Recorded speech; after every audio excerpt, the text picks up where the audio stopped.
Nobody just stops responding to the treatment. Either you don't respond to the treatment or you get better and you go back home, right? Hello and welcome to Blether with Barberra. And today my special guest is Dr. Nikhit Anilbhai.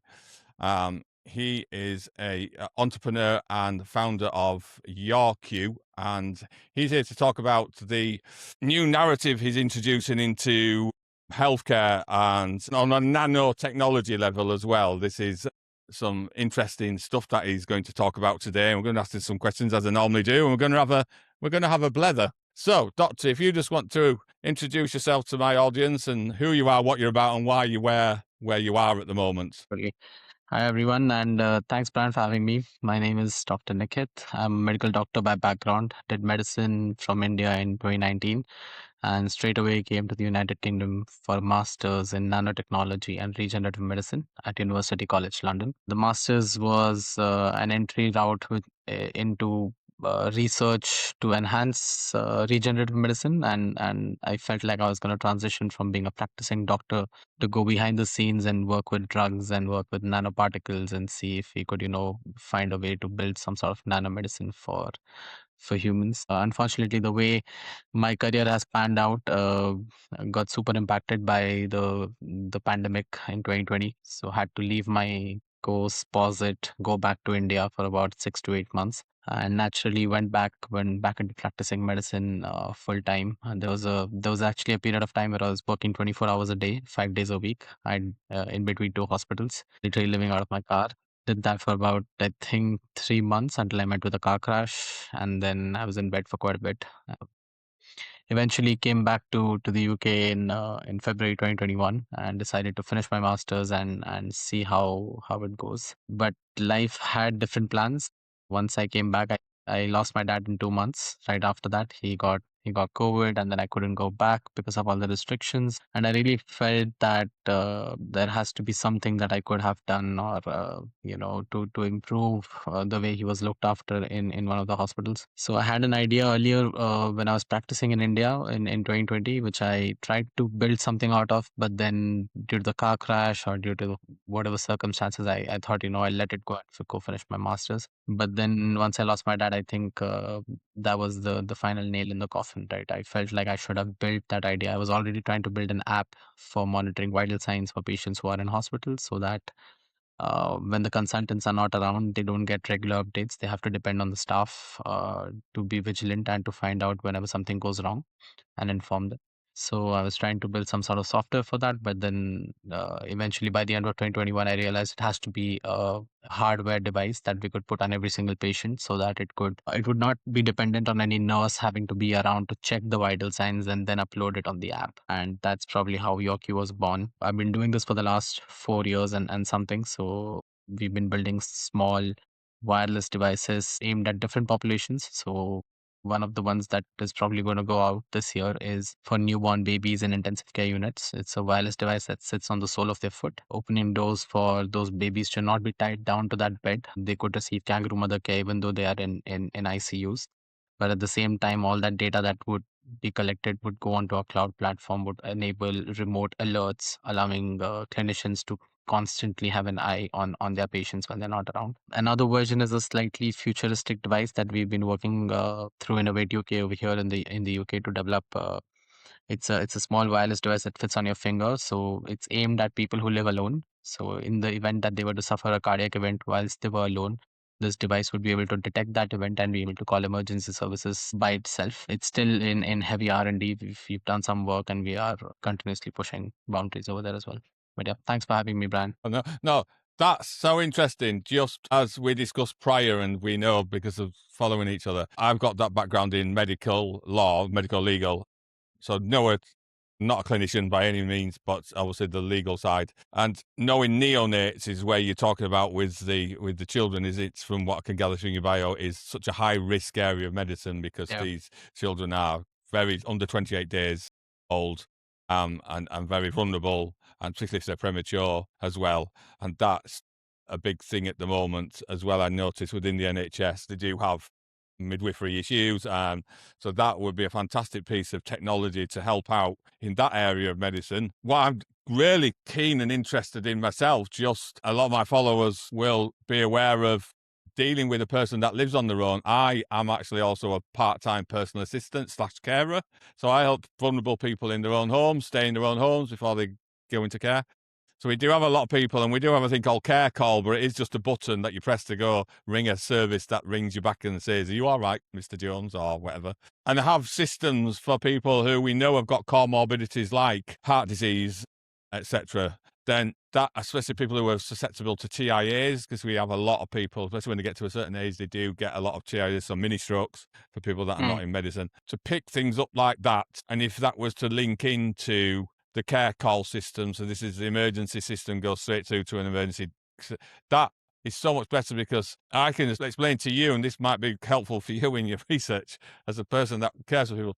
They do not like to press the button when they have an incident. So they do not ring it. And we do find a lot of people on the floor for 6 hours in the morning because they just don't want to bother anybody. And when they're ill, they don't bother people. And we go and find them and they've just had a heart attack or they're on the floor because they've just had a stroke. And they just don't ring anybody. They don't press the button even though it's on the neck or on the wrist. So to have something would be so helpful for a lot of people that we look after, and not just in Scotland, in my area, but across obviously the UK and the world, because elderly people are very stoic and very independent and they don't want to bother anybody. So that's just fabulous. I want to probe a little bit deeper, Doctor, if you don't mind. So I'm going to ask you a series of questions, and obviously these are all around your technology, your startup, and obviously linked to healthcare and medicine, and that's great for our audience. We do like to have a natter about healthcare rather than ignoring it, because we don't like to ignore. So you started out as a medical doctor before co-founding, obviously, YorQ. After working on the front line during the pandemic, what was the moment you realised the healthcare system needed systemic change and not just individual effort? There were many flags, I would say. It's not just from the year that I practiced during the pandemic, right? The entire shift in myself, I would say, was started during my year of internship, or as it's known as rotating housemanship here in the UK, where I was practicing in different departments, and I just couldn't find myself the satisfaction of doing something on the front line or on the ground, right? And the more I kept on practicing, I started to realize that yes, allopathic medicine is definitely one of the greatest inventions of the last century, right? But is it being used in the right direction, or is it being used for the right purposes of at all the times is a questionable. It's a question, right? Because I've seen my mother suffer from diabetes for the last 25 years. And looking at the number of tablets that she has to take on a regular basis, insulin, but none of it is curative.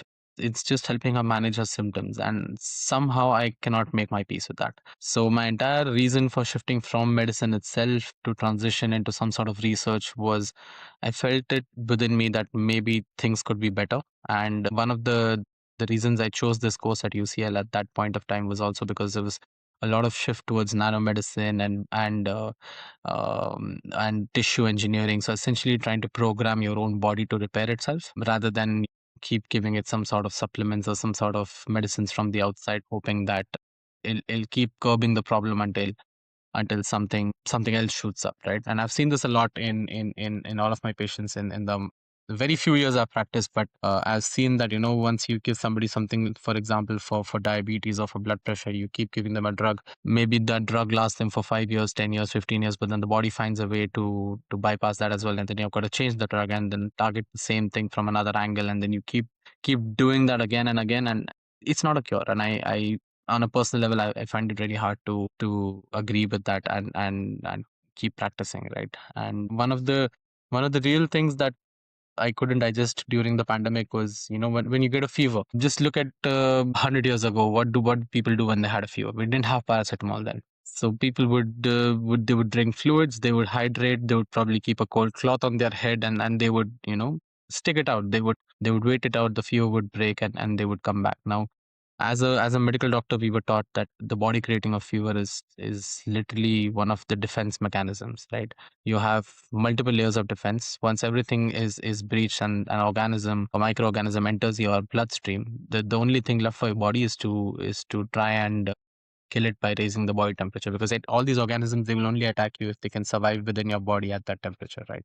That's why you're a favorable host for it. So one of the easiest things to do when something like that happens is to literally let the fever run its course. Should you just let your body increase its body temperature from its optimum temperature to an uncomfortable temperature? Of course, you're going to suffer as well, right? On a whole systemic level, your body is not going to be able to perform at 100%, because now your own body temperature is not favorable to your body cells as well. But any human being is trillions and trillions of cells. But at the same time, any microorganism that has probably entered you is going to be in the thousands, if not maybe hundreds of thousands of cells. And they replicate within an hour. A bacteria can go from 1 to 2. Your human cells probably take 24 hours to replicate, right? So if you give them that window period by reducing your body's temperature for, let's say, 6 hours, 8 hours, you've actually given them ammunition, because now in those 8 hours they are multiplied 2 raised to 8, and now your body actually does not have enough time to build resources to actually defend against those like organisms, because they are Yeah. growing much quicker than your body can respond. So the fever is literally a way of your body to put a brake on whatever's gotten, not allow them to replicate, while at the same time your body tries to find a way to beat that. But I remember during my days in the pandemic, when I was trying to convince my patients to not take paracetamol, they started thinking this is a doctor who doesn't know medicine, and I faced quite a lot of backlash during those days, and it made me quite uncomfortable. But I was very firm in my beliefs. So whenever my family members got COVID, I would make sure that they would not take paracetamol. They would let the fever run its course, just manage it to make sure that they don't go through side effects of it. But yeah, those are my beliefs. No. And you are in good company in relation to your beliefs, because as I mentioned previously, outside of here, and people know I worked in medicine, medical law. So I worked through the pandemic and saw what most people don't see. And with my own cancer struggles and health, I'm very agreeant with you that there is alternatives just to going to the chemist and saying,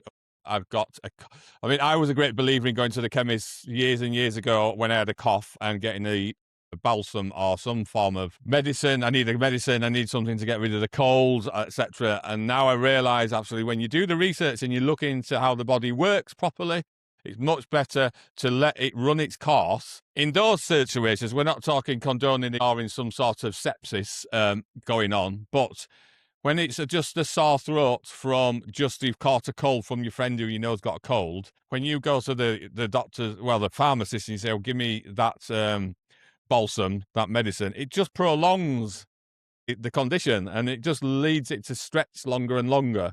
And I didn't realize that, and then the penny dropped, and then it's also pennies all drop, and I'm not against the treatment. As you mentioned there, the modern medicine is a wonderful thing, and it's helped a lot of people, and it saved my life 10 years ago. But we don't need to go and get a paracetamol every time we get a sniffle, and we don't need to go get medicines, and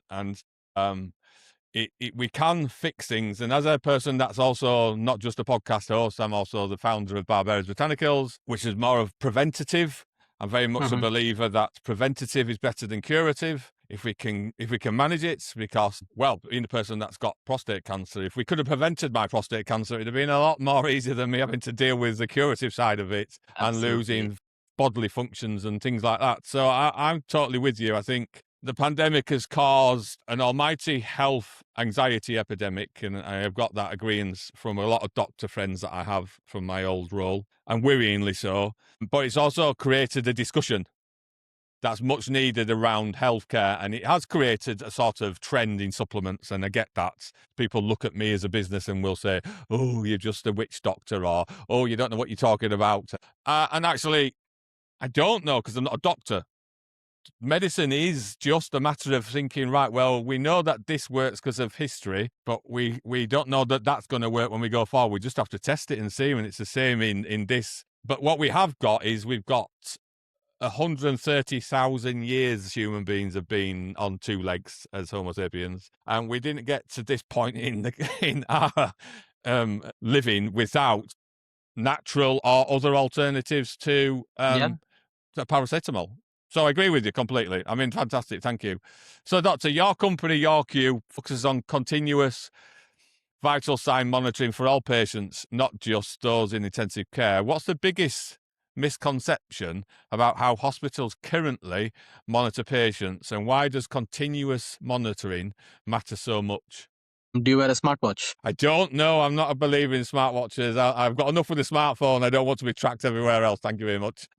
So my example started from a smartwatch because a lot of people own them nowadays, right? And this is how I generally approach this topic. So a smartwatch with any sort of sensor to let's say measure your heart rate or blood oxygen is gonna come off every 5 to 10 minutes. Once every 5 to 10 minutes, it's gonna come on. It's gonna take a reading and it's gonna go off. Which means for any person who is living a regular life, day-to-day healthy life outside of the hospital, their vital signs are going to be monitored. I'm not even going to go into quality of monitoring. I'm just gonna say their vital signs are going to be monitored 12 times an hour, maybe more. Let's say 6 times an hour, just for the sake of it, right? And there are 24 hours in a day. So that means more than 100 times any person is going to get their vital signs monitored when they are healthy and outside the hospital. But when you look at the same thing about any patient who gets admitted into a hospital because they're not, as you said earlier, right? A patient goes to a hospital when they're not well enough to treat themselves, when they know this problem they have cannot be solved without the help of a medical personnel. They're going to go to the hospital, they're going to show it to the doctor. Some of those patients are going to be given medicine and sent back home. Some of them who are not well enough to go back home are going to be asked to stay back in the hospital. Now, when this person is in a hospital ward, not in such a bad condition that they need to be in intensive care, but not in such a good condition that they can be sent back home, they are only going to be monitored by the nurses who are on the shift. Now, this nurse is only going to go and check on these patients once every 4 to 6 hours. The nurse will go with a bunch of equipment. They will go to the patient. They will check their heart rate, their blood oxygen, their blood pressure, and they will move on. Which means for any patient inside a hospital who's actually not well, you only have one data point for each vital sign every 4 to 6 hours. Which means for the whole day, they're only going to be monitored a maximum of, let's say, 6 times. So, how does that make sense that somebody who is well enough and at home, living a regular life, gets their vital signs monitored 100 times a day? But somebody in a healthcare environment, in a hospital, not well enough to be alone, is only getting monitored or less than 10 times a day. So this is the argument we started making, and it actually stemmed from my journey of practicing in intensive care during the pandemic. We were losing patients left, right, and center, and of course, people will go and say, "Oh, India is a very populated country. The number of deaths will obviously more because in proportion of the number of people who are living there, you're going to have more deaths and so on." But that's not the point. The point is when we started losing young patients like myself. I was 24, 25 at that time, and I remember we lost somebody who was, I think, 31 or 32 years old. Now, as a junior doctor practicing a night shift in that hospital where the patients are not even that critical, I used to spend quite a lot of time with my patients. Wherever I could relate to somebody, I'd sit down, I'd have a conversation with them, just to keep their spirits high. So I was having very good conversations with this 31, 32-year-old guy. And then one day I come back in the evening from the other hospital, and I'm taking the handover from my colleague, and my colleague says, "Well, there's a new patient in that bed." And I was like, "But this guy he was not that well to go back home. How did you discharge him?" And he goes on and he says, "We didn't discharge him. He collapsed in the day." And I was like, "What do you mean by collapse in the day?" And he said, "Everything was absolutely fine until all of a sudden he started having some sort of convulsions, and then his oxygen dropped, and then we just couldn't revive him." And I was like, "How is that possible? That person is like 6 years older to me. He looked perfectly fine. He was not in any sort of other coma. He didn't have what happened." So when I went back, I started looking at the patient files, and I couldn't find anything. All his vitals and everything was absolutely fine until all of a sudden he died. So that did not sit with me. I do not believe that. See, people have cardiac arrest and people have heart attacks, and those are chance events, right? But for a person like this, suffering a disease, or going through something in a hospital environment, for that sort of a person, you're in a hospital environment because you're expecting someone to look after you. And something like that happening in that sort of a protected environment just did not sit right with me. And this happened multiple times in that stint of 3.5 months when I was working into hospitals. We lost so many patients just like that with no sign of what went wrong. And I really felt that I'm 100% sure there are signs. We just haven't got them because we're not looking at them long enough. And again, with my dad, I felt like that was the same thing that happened. He was in a very good hospital. He was being looked after. But then one day at night, I get a phone call saying we are rushing him to the intensive care. And I was like, but everything that you've said over the last couple of days has been getting better, better, better. Then what happened? And then like he just stopped responding to the treatment. I said, that's impossible. It does not work like that. Nobody just stops responding to the treatment. Either you don't respond to the treatment or you get better and you go back home, right? So yeah, and he didn't survive 24 hours in intensive care, because I believe when he reached intensive care, it was already too late. Yes. It's very much in line with the traditional way of medicine, which is very curative rather than preventative. So very post-mortem, we'll look at the issue post-mortem and Yeah, see whether or not we can understand why that person just deceased before us without any, well, there would have been warnings, but if you're not constantly monitoring a person, you're not going to know what the warnings are, because ultimately they may not know the warnings themselves. They'll just think maybe that just the clammy palm or the rush of head, like a thunderclap headache, is something that it just happens to them and won't call out. So I can see that's been so helpful, because I was recently in hospital only 2 months ago, and annoying as it is to be woken every 4 hours in whilst you're trying to sleep, to be taking BP and SATs, etc. It is still only 4 hours, and in 4 hours, I mean, in 4 minutes, a person can die. So four exactly. hours, and I can see the smartwatch thing where you are constantly monitored and heart rates and you're sleeping and all of those things. So I think that's a good thing that you're doing, and hopefully it can only improve. Well, it'll improve life expectancy of individuals. It also improve quality of life for some individuals. I think, as I would see from a, I'm just going to put my medical legal hat on, doctor, as well, and see that that could reduce litigation against healthcare trusts, and unnecessary investigations that can take forever when there's serious events happen. And obviously you'll know the paperwork, and I know the paperwork, and it's lengthy and etc. So it can only be a good thing. So innovation often means pushing against established systems, and we're sort of going along these lines, aren't we, about what we talk about. So what has been the hardest part of moving from clinician to founder and trying to bring a vision like yours into practice?